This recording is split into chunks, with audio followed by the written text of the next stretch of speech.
Hi, and welcome to the show. Subscribe at kevinmd.com/podcast and get CME for this episode by clicking on the CME link in the show notes. Today, we welcome back Kim Downey. She's a physical therapist and a physician advocate, and Charity Hix. She's a burnout and wellness coach. Today, we're going to talk about revitalize your medical practice, embrace creativity.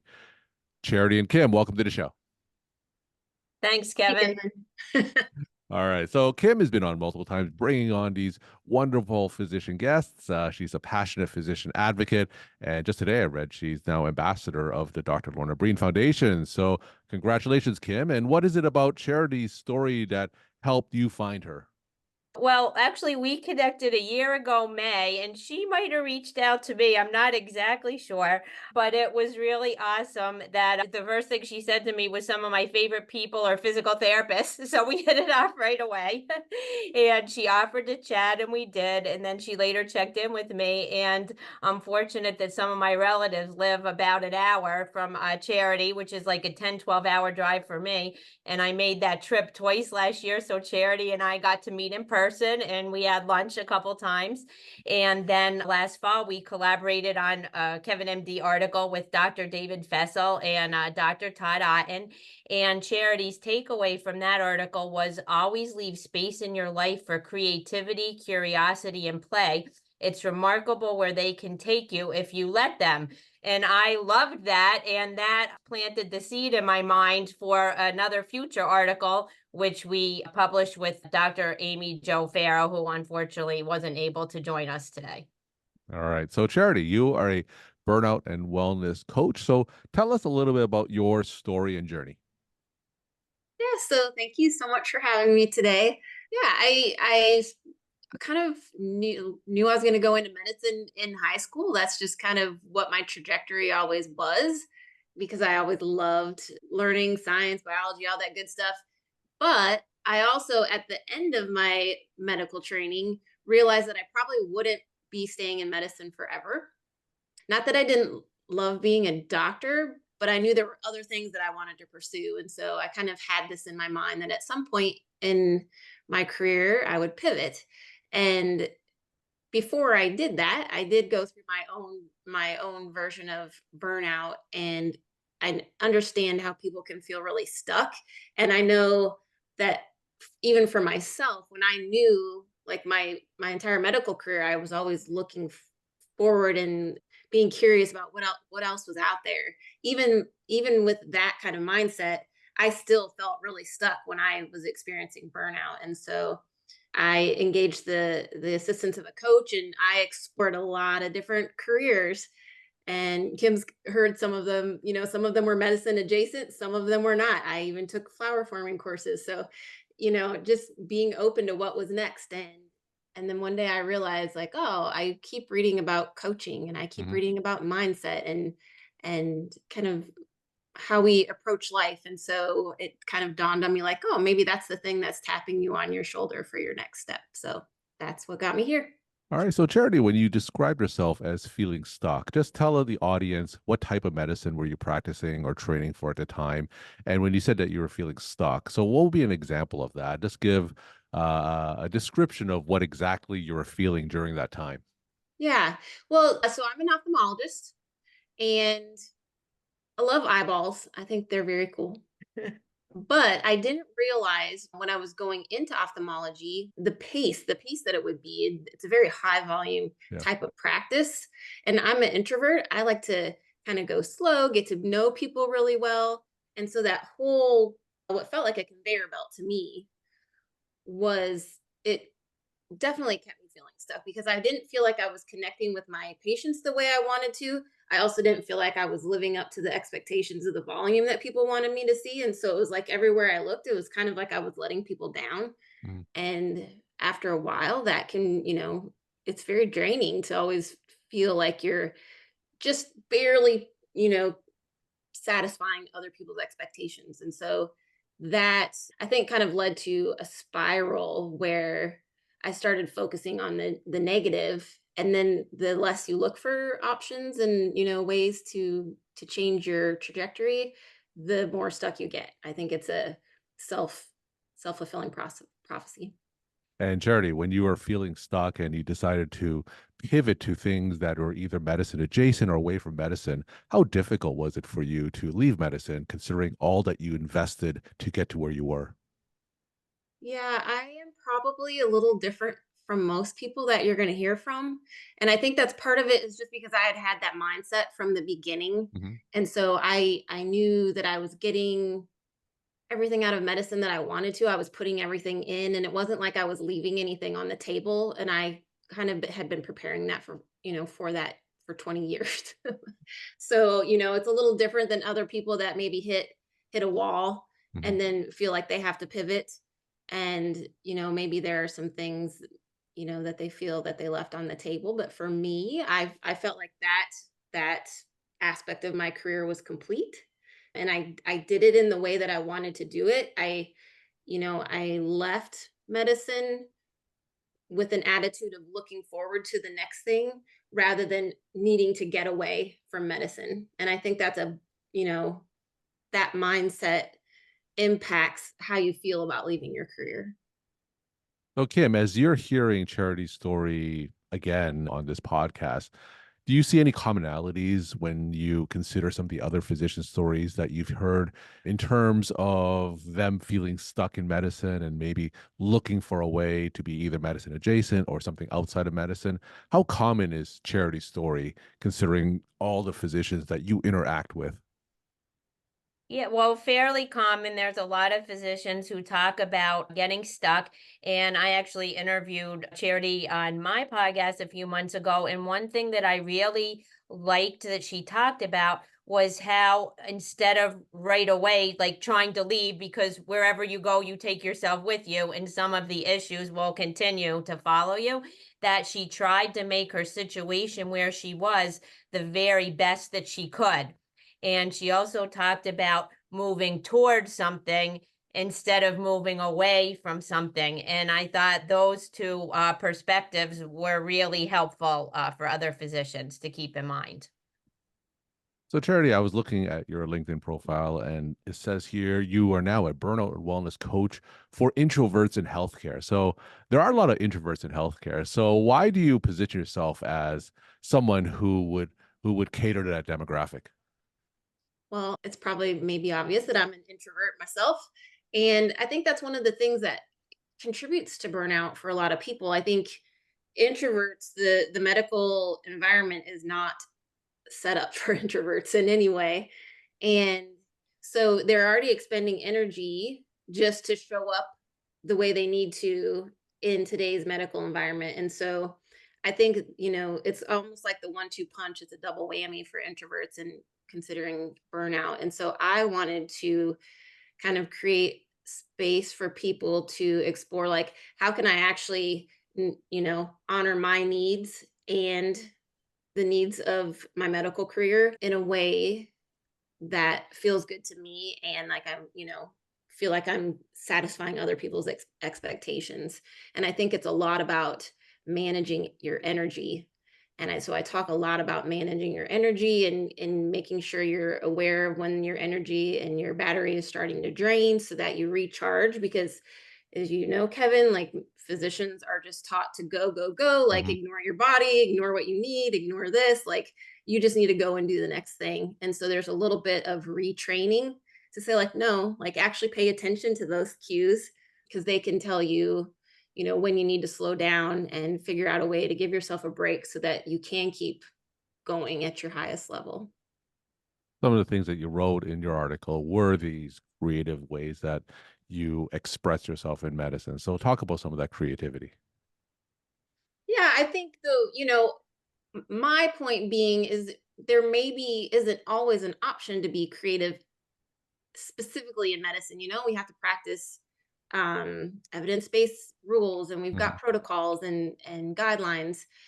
But just by adding creativity to your life in general, even if it's outside of creativity, that just, I don't know, it creates a looseness that when you do feel stuck and, there are pressing difficulties or problems, dilemmas that you're trying to solve, when you put creativity into your life, that supports curiosity and playfulness. And one of the things that I like to talk about is that playfulness, it lends itself to not having to feel like you have to be perfect. Like when you're Hmm. playing, you're like, maybe it'll work and maybe it won't. And that's okay. And then I go on and I like see like, well, okay, what's the next thing I can try?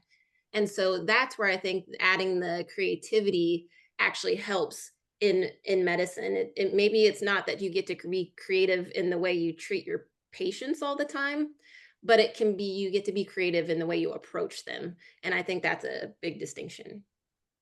So, Kim, when you hear Charity's story, and you talk to, again, so many physicians who have those creative outlets, and I guess in our world, we see that a lot, but we're a relatively small subset of physicians who are really exploring our creative passions outside of medicine. So, for those listening to you on this podcast, what are some ways that you've seen other physicians be creative and not just get stuck in that defined pattern that we find ourselves every day in medicine? Right. Well, one is music. And I know some physicians who are also musicians. And even one of my own doctors has picked up a guitar, which he hadn't been playing since he was a teenager. And that's a great way. And Dr. Amy Jo Farrow, who, unfortunately couldn't join us today, she draws pencil drawings and they are amazing. You would think that is her primary, profession is being an artist. And that's fantastic. But also, while I say that, the same time is you don't have to be perfect or good. It's the process of creating. That's really what's important.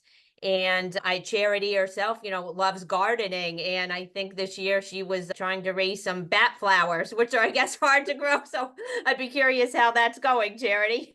How's your bat flowers doing? So far, they're not going great, but I've got other ones blooming, so I'm good. Okay, good. And then there's other doctors that like to dance. So those are just a few of the ways. And then some doctors I know, are artists in other capacities, painters and different things like that. So, Charity, you're always obviously a burnout and wellness coach. So, give us some advice for those physicians who may be listening to you and may be stuck because, like you said, our journey is so defined and it's hard to branch off and find those creative outlets. So, my question to you is that how can these physicians, how can you get started in a creative outlet when they've been so ingrained into this world of medicine for whatever, 20, 25 years? And how do they even take that first step? Yeah, but if we're talking about moving towards creativity, I say schedule it because we get into such inertia with our schedules. And I was even laughing at myself yesterday. I was working and like my schedule's pretty flexible now. But for some reason I was like, oh, it's work hours and I have to do this. And I'm like, but it's lovely outside. I can go out and do something else and come back and do work later. You just get stuck in those patterns. So just scheduling it to start it out. And I think when it comes to feeling better and burnout, like sometimes you just have to start making yourself do things. Mhm. And it almost feels counterintuitive because it feels like, oh, this is one more thing that I'm making myself do that I have to do. But, it's just like exercise, you know, the once you get going, the feel good effect then takes over and it's not you don't have to make yourself do it anymore. It's just like, oh, this feels good and I want to do it more. So I think that's the if we're talking about just getting started with creativity, just yeah, schedule it 10 minutes a day. And the other thing is that I like to point out is a lot of people feel like creativity is reserved for people who are practicing creativity with a capital C. Mhm. And it doesn't, you can be creative as long as you're putting something or making something that wasn't there before, you've created. I love to doodle. I would never, sell them to anyone. No one's going to give me any awards, but it makes me happy and it's a creative outlet. Is there a success story, Charity, that you can share with us where you coached a particular physician, and it could be a hypothetical case as well, where you coached this physician and perhaps inspired them to be creative outside of medicine? Yeah, I wouldn't say that I have a specific instance where we've specifically talked about creativity, but I think it is in there just coaching is being creative Yeah. because you're going after the finding the choice. What are the possibilities? I love the yes and game Hmm. because a lot of times, people it's just like, oh, it's just this one way. And I think our medical training lends us to that as well, because it's like, oh, you go to undergrad and then you go to medical school, then you go to, residency. It's very linear. Yeah. And so if we can just get off that linear way of thinking and be like, oh, here's an opportunity here, here's an opportunity here. And so I think that for most of the people that I work with, the big thing of bringing creativity in is just being creative in the way that you approach your everyday life. We are talking to Kim Downey. She's a physical therapist and a physician advocate, and Charity Hix. She's a burnout and wellness coach. And we're talking about the Kevin MD article, Revitalize Your Medical Practice, Embrace Creativity. Now I'm going to end with asking each of you just some take-home messages that you want to share with the Kevin MD audience. Kim, why don't we start with you? Sure. I'm going to share a takeaway from AJ from our article, since she wasn't able to be here, but speaking to how Charity was talking about how creativity doesn't have to have a capital C. One thing is I shared an episode of doctors doing improv, and I interviewed, 4 doctors, and we did some improv where making mistakes is great. And that's just one way to explore creativity. And we're going to try to do a little more of that in the fall and open it up to other physicians. And then when speaking to the art, you don't have to be an artist, is you can even say, okay, what's the worst art I could make, right? And then that frees yourself up. So like I did this at Ant's place, right? Now this might belong in the Guggenheim, but nowhere else. And then some other things I did at Ant's place is we pressed, that's the local cancer center where I explored some art things. And this was, we pressed pansies. So when you're pounding out those pads, that could get out a lot of frustration. And this was in a place with sun, so it's a little bit faded, some of the yellow flowers. But then you could even turn them into note cards or thank you notes for your own doctors, right? Because doctors have doctors too. And my cousin, her husband is a doctor, and she started doing little watercolors, and she sends them as thank you notes. And then the last thing I'll share is I started making some sea glass hearts. So again, they aren't like amazing or perfect or anything, but those are just things that you don't have to be an artist and you don't have to be perfect. So as far as from Amy Jo, when doctors are struggling with symptoms of burnout, moral injury, or rust out, that's a term I learned this week from a couple other doctors in the UK. One common feature is suppressed creativity, which compounds the problem. You just feel stuck. There's no one-size-fits-all solution for recovery, and AJ shares that it requires introspection, imagination, and problem solving to achieve post-traumatic growth and secondary prevention. And embracing creative pursuits can rejuvenate not only the practice of medicine, but also promote the self-healing of the healers. And Charity, we'll end with you with your take-home messages. Yeah, mine is always just stay curious. I'm kind of a broken record there. I think, again, creativity doesn't necessarily have to be an art project. It can be any hobby. I think about people who tie flies for fishing or create, do Legos, whatever. Like it doesn't have to be art. And so just look for ways to bring, I don't know, it's just that excitement and joy and curiosity, that sense of awe that you had when you were a little kid. That's one of the things that I like to suggest, is just like, think of the things that you like to do when you're a kid and you did them just because they were fun, and then go chase that. And, I had a patient one time, and she was a great inspiration to me because she had a medical condition and ended up in a wheelchair, very immobile. And she was reflecting on her life, and she's like, I'm not sad because I went ahead and I did everything that I wanted to do. And so I don't have any regrets. And so I just encourage people to kind of not wait to chase the things that you want, but live your life now. Kim and Charity, thank you so much for sharing your story, time, and perspective. And thanks again for coming on the show. Thanks for having us.